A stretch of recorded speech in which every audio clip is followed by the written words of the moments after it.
Yo, YouTube, what's up with your boy, Sports and Fitness Rants? Back, guys. Click that like button. Subscribe to my channel. What's up, guys? Welcome back, man. I got a great show for you guys, man. Excuse the video. It's a little dark outside, guys, man, so I'm not getting some good lighting out here for the video. But you can still hear my voice, guys. That's the important part. Once again, I want to thank you guys for tuning in, man. Thanks for all your love, the comments, everything, guys. I really appreciate it, man. And in this video today, we're going to talk about something that I know you guys have heard that really bothers me when I hear these things. All these things that I hear bother me. But one of these things, this thing in particular, really bothers me a lot. And that's that Michael Jordan only had to score, right? We've heard people say this many times. Oh, Michael Jordan, all he had to do was score. People really say that. They really believe that Michael Jordan was just a scorer, or that was all he had to do on the Chicago Bulls while he was playing, was just score. So we're going to talk about that, guys. As usual, hit that play button, turn the volume up. Listen to my voice, guys, right? Just pump that volume and let's roll. So, yeah, guys, many times I've heard people say that all Michael Jordan had to do was score. That was all he had to do. That was his only job on the Chicago Bulls, was just to score. And we all know that Michael Jordan is one of the greatest scorers, if not the greatest scorer in NBA history, right? You know, we all know about the accolades, the scoring titles, the scoring averages, all that stuff, right? Michael Jordan, from the minute that he came into the NBA, guys, scored at a historic pace. I've told you guys, it was the greatest rookie season since Wilt Chamberlain, as far as scoring goes, especially, right? Leading the league in total points as a rookie, averaging 28 points plus per game, just coming in and taking over the league. Michael Jordan's always been a scorer, has always been a great scorer. But when people say that Michael Jordan, that's all he had to do, it's not accurate, and it's not fair to Michael Jordan. And why is it not fair to Michael Jordan when we say that? Because when people say that, they're trying to downplay Michael Jordan's greatness by making it seem as if he was only a scorer, or he only had to worry about one single thing on the court. Right? So they try to make it seem as if he didn't have a lot to worry about. All he had to do was score. It was easy for him. He was a great scorer. So it was whatever, right? They try to downplay him, right? Downplay his greatness and what he meant to the Chicago Bulls. So when we think about Michael Jordan and him being a scorer and him being an elite scorer, and like I said, the greatest scorer of all time, in my opinion, we have to think about the players that Michael Jordan played with. So when people say that he was just a scorer, or all he had to do was score, let's think about this in one way, guys. I'm going to think about this a certain way. Let's think about who Michael Jordan played with in his career. And why am I saying that? Well, if we think about who Michael Jordan played with his entire career, the players that he played with, you can clearly see that Michael Jordan never played with another scorer. Never.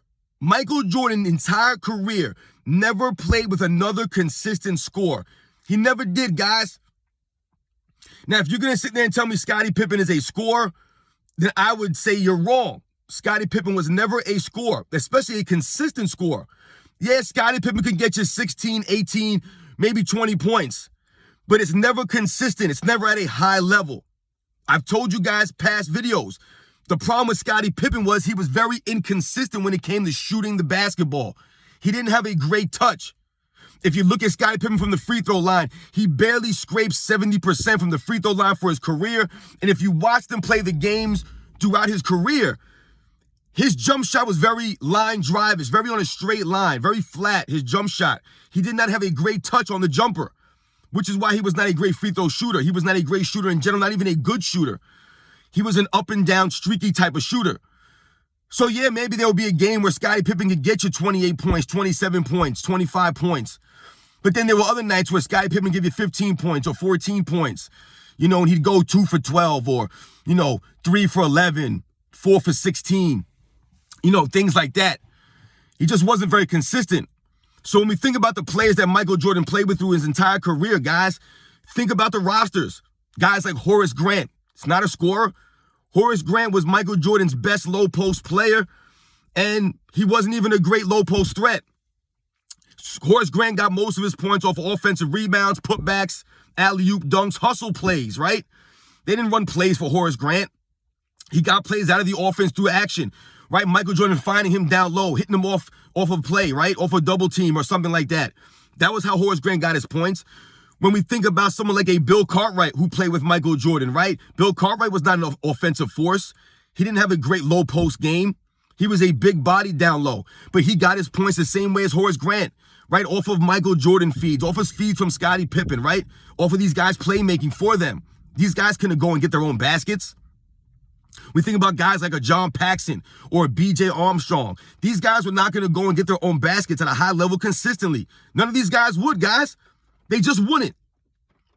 So why am I saying all these things? Why am I talking about the players that Michael Jordan played with and their offensive prowess, right? Their shooting skills, their ability to get baskets at a high level. Why am I talking about this?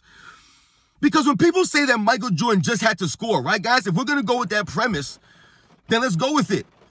Not only did Michael Jordan have to score, Michael Jordan had to score at a historic level. I've mentioned this in past videos. Michael Jordan had to average 30-plus points a game. He had to score at a very high level, a historic level. He had to have 10 scoring titles, 7 in a row, lead the league in scoring every single season, average 33, 34, 35, 41 points a game in some playoff series because he didn't play with another offensive player. He never played with another consistent offensive threat on the basketball court. Scottie Pippen was his best offensive teammate, and Scottie Pippen, like I mentioned, guys, was a very inconsistent scorer, very up and down shooter, very streaky. I told you guys, one playoff series, Scottie Pippen's shooting 52% from the field. Then the next playoff series, Scottie Pippen's shooting 42% from the field, or he's shooting 39% from the field. I told you he's shooting 60% from the free throw line in one series. Then he's shooting 70%. He's all over the place, Scottie Pippen. That's the way he was his entire career.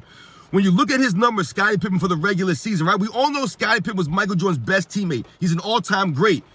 However, he was never an all-time great for his offensive prowess. Scottie Pippen could get you 18, 20 points a game off of the offense, breaking down people. He couldn't do it consistently, guys, at a really high level.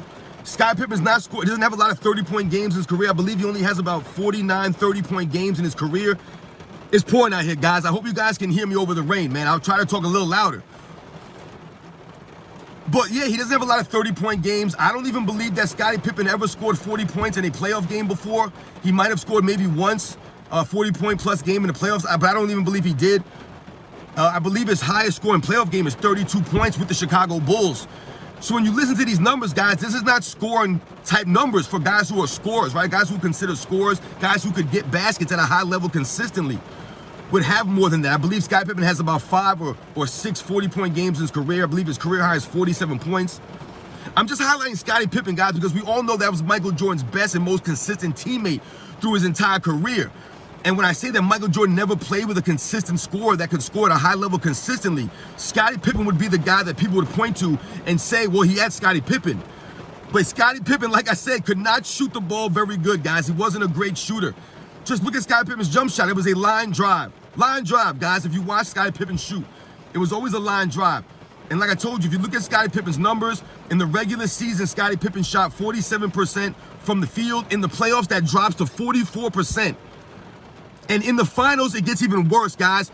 Michael Jordan's best teammate, Scottie Pippen, in the NBA Finals, averaged, I believe, 18 points a game, I believe 7 rebounds, and I believe 5 assists on 42% shooting. He averaged 42% shooting in the NBA Finals. Michael Jordan averaging, I believe, 19 points a game. That was Michael Jordan's best scoring teammate. 19 points on 42% shooting. I believe like 28% from the three-point line and like 70% from the free throw line. This was Michael Jordan's most consistent offensive threat. Scottie Pippen. I've told you guys, Michael Jordan's entire career, he never played with a consistent high-level scorer. Scottie Pippen just wasn't that guy. And like I told you, in the playoffs, his percentages dropped. And as the rounds got tougher and tougher, his percentages got worse and worse. If you look at his Eastern Conference Finals numbers, the percentages, they're like 45%, 44%. You look at it in the finals, like I said, it's down to 42% shooting, guys. He just couldn't shoot at a high level. Just wasn't a good shooter. So when people say that Michael Jordan only had to score, no! Not only did Michael Jordan have to score, he had to score at a historic level, right? He had to be all-time great. He had to be efficient. Michael Jordan in those 6 NBA Finals averaged 33 points a game, 6 rebounds, 6 to 6 assists on 48% shooting. 48. That's the difference between Michael Jordan and Scottie Pippen, guys. Michael Jordan was able to knock down these jump shots, be the efficient scorer for the Chicago Bulls his entire career. And if Michael Jordan was having an off night, then the Bulls would struggle. That's the way it went on the offensive end. That's why they had to play high-level defense. That's where Scottie Pippen, that's where really he came in, was on the defensive end, right? Yes, Scottie Pippen was a solid playmaker, but he wasn't a greater playmaker than Michael Jordan. He wasn't a great offensive threat. He wasn't even a solid offensive threat. He was not consistent. He couldn't shoot. He didn't have great touch, guys. Even under the rim, Scottie Pippen did not have great touch, guys. There were some games where Scottie Pippen would be clanging things off the backboard, hitting the back iron. He just didn't have great touch, guys. If you watch the games, you can tell that. So when people talk about this scoring, about Michael Jordan just had to score, he was only a scorer. We all know that Michael Jordan did everything on the basketball for the Chicago Bulls. He was the utility man for the Chicago Bulls. Whenever they needed, he could do. If Horace Grant was hurt, let's say, right, he was out of game or he was banged up, he wasn't playing that good, Michael Jordan would pick up the slack on the rebounding. We all know that. Playmaking, Michael Jordan was the best playmaker on the team. He was their best low post player. Michael Jordan had to do everything. He was their best defensive player. He was their leader. He was their most consistent player. So when people talk about this nonsense that Michael Jordan only had to score, not only did Michael Jordan have to score, he had to score at a historic level. He had to be all-time great as far as scoring goes, but he also had to lead the team, hound these guys in practice, right? Be the playmaker, be the only scoring threat on his team his entire career. There was no one else they're going to. They're not going to Bill Cartwright at the end of the game. They're not running the offense through Scottie Pippen or Horace Grant. They're not running plays for John Paxson or B.J. Armstrong or Cliff Levingston or Bill Wennington or Stacey King or Dennis Rodman or Tony Kukoc. Tony Kukoc was not a scorer like that. You know, a lot of times people bring up Tony Kukoc, you know, because he's a Hall of Famer, and I give Tony Kukoc a lot of credit, but don't forget, guys, he's in the Hall of Fame for his European career. He didn't play that long in the NBA, and he didn't have that great of an NBA career. He is a great player, and he deserved to be in the Hall of Fame, but like I said, it's mostly due to his European career. Tony Kukoc wasn't a great bucket getter when he played for the Chicago Bulls with Michael Jordan. He wasn't a guy that they were going to go to, you know, and run their offense through Tony Kukoc. Just wasn't that dude, not a consistent high level like that. He give you 13 to 15 points a game. That's what these guys, those are the kind of guys Michael Jordan was playing with. He was playing with solid role players, man. I hate to call Scottie Pippen a role player, guys, but as far as the offensive end of the ball goes, he was a role player, averaging 15, 17, 18 points a game. That's role player averages, guys shooting 44, 42, 45%. You know, he couldn't even give Michael Jordan 18, 20 points a game on 51, 52% shooting. He couldn't even do that for Mike. He had Mike out there by himself a lot of times. That's why Mike had an average 35, 33, all these crazy averages. Why do you think Michael Jordan had to score at a historic level? Not only was he great at that, and I'm sure he wanted to score, but he had to. He had to score for them to be competitive. Think about all the times Michael Jordan had to average 30-plus points a game for the Bulls to win this playoff series. Or for Michael Jordan have to score 30 points a game for them to win a regular season game. Michael Jordan has an off night. You know, yeah, maybe Scottie Pippen could pick up the slack every once in a while, but not consistently. That's the key word, the guys, the consistency. These guys were not consistent. Michael Jordan was mostly playing out there by himself on the offensive end. That's why he was everything, right? He was the closer for the Bulls, right? He was everything. He was their main offensive guy. He was their main post player. He was the playmaker. Everything ran through Michael Jordan, guys. So don't listen to the nonsense when people talk about Michael Jordan just had to score like it was like some easy nonsense, man. Like he was averaging 25 points a game or something like that. Michael Jordan was averaging 31 points a game for his entire career in the Bulls at 50% shooting. Insane. Insane stuff, guys. I want to thank you guys for watching my video. Do not listen to the nonsense. We will continue to stop the lies about Michael Jordan's career. Michael Jordan, not only did he have to score, he had to do everything. He had to be the leader, everything on that team, man. He had to be the big brother. He had to stand to the bullies, everything. But he would have to score at a historic level for his team to compete, to win at a high level, man. Shout out to Michael Jordan. He never played with another consistent scorer, man. Don't tell me about Scottie Pippen. Scottie Pippen couldn't shoot to save his life, man, and you guys know that. The real NBA fans know. Scottie Pippen was never a high offensive threat for the Chicago Bulls, man. If people weren't scared of Scottie Pippen, they give him them jump shots all day long. Very inconsistent, man. Shout out to Michael Jordan, the greatness of Michael Jordan. We're going to continue to tell his truth. We will not allow the lies to stand. I thank you guys once again, man. I'll catch you guys on the next one.